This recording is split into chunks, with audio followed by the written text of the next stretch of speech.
Good afternoon.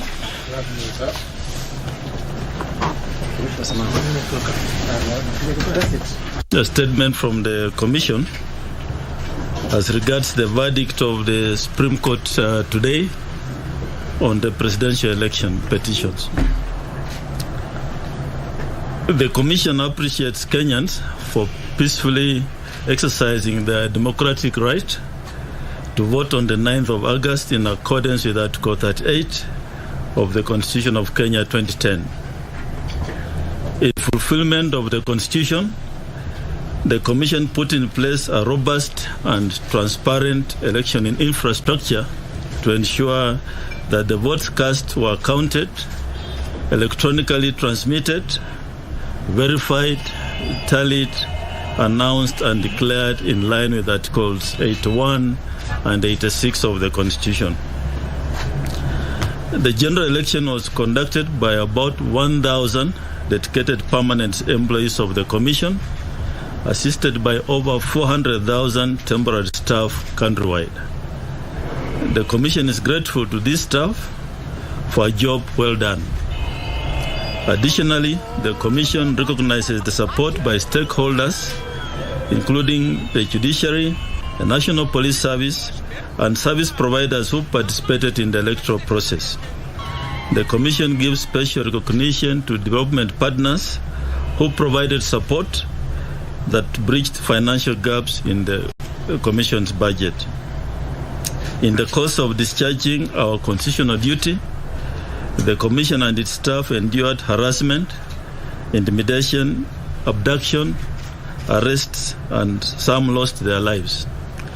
It's tragic that Mr. Daniel Mushoka, a returning officer for Embakasi East constituency, was abducted and tortured to death in the line of duty.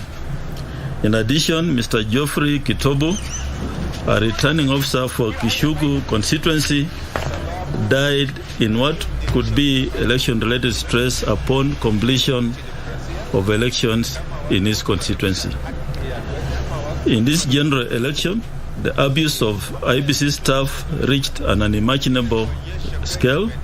Apart from the 2 deaths, the Commission and staff suffered other atrocities, including, but not limited to, assault and injury of the chairman, Commissioners Professor Abdi Gulier and Boya Molu, and the Commission Secretary and Chief Executive Officer Mr. Marijan Hussein at the National Tallying Center during the declaration of results.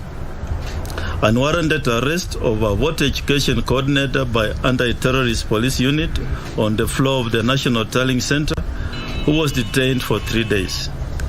Abduction, torturing and holding incommunicado for 9 hours of the managed election operations and the support staff by persons to be believed to be security agencies. Attempted arrest of 3 staff members who are lawfully verifying election results on the floor of National Tallying Center. Abduction of a staff of a service provider working at the National Communication Center. Harassment and physical assault of staff of service providers manning heavy-duty printing and photocopying machines at the National Election Communication Center. Physical assault of election officials in parts of Narok, Kakamega, Kirinyaga, Wajir, Nairobi, amongst others. In one instance, a presiding officer in Eldas constituency was shot in the leg, resulting to amputation. Physical assault of returning officers bringing results to the National Tallying Center. Breaking into offices of senior commission staff at the National Tallying Center with the intention of accessing sensitive data. Ethnic profiling, targeting, and cyberbullying of members of the Commission and its staff. To date, no one has been arrested for these crimes committed against members of the Commission and its staff. As it stands, no human rights or civil society organization have condemned these heinous acts meted on the Commission and its staff. Working for IEBC should not be a death sentence. The Commission reiterates that election is a process and not an event. This process started immediately after 2017 general election, and the Commission tested its systems and processes in over the 40 by-elections in the last 5 years. Therefore, the Supreme Court judgment today is a testimony that the Commission conducted a free, fair, transparent and credible general election that met the democratic aspirations of the people of Kenya. The Independent Electoral and Boundaries Commission is finally vindicated. We look forward to the full judgment of the Supreme Court as well as feedback from our stakeholders during the post-election evaluation exercises which will inform areas of improvement in the electoral process. Finally, the Commission wishes to thank immensely its legal team in not only defending it, but also ensuring that the sovereign will of the people of Kenya is protected. God bless Kenya. God bless the IEBC. Thank you. That's our statement today.